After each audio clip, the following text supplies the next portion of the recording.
Yeah.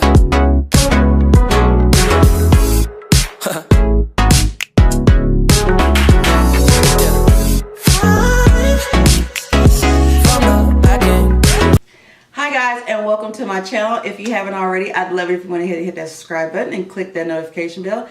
That way you'll never miss out any of my first impressions / reviews or eyeshadow tutorials.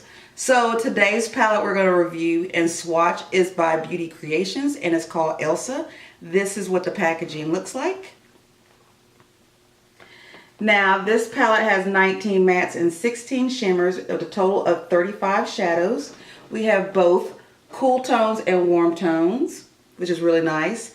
I found this palette retailing at $39.99 and that's not including shipping and handling.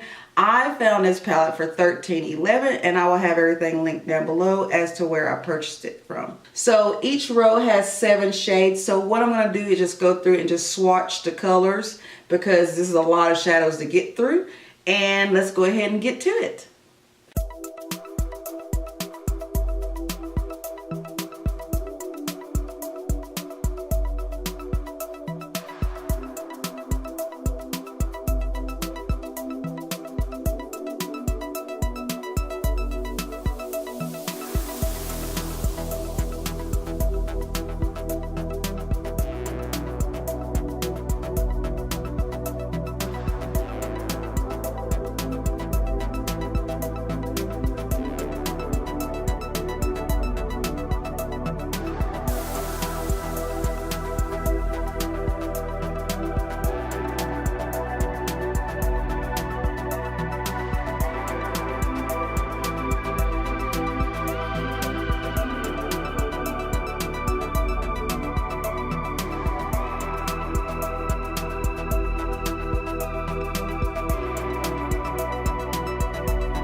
As always guys, don't forget to hit that subscribe button and click that notification bell because the very next video I will be doing will be an eyeshadow tutorial using this palette and you don't want to miss what I create with it. So thank you guys again for joining me and I will see y'all guys next time.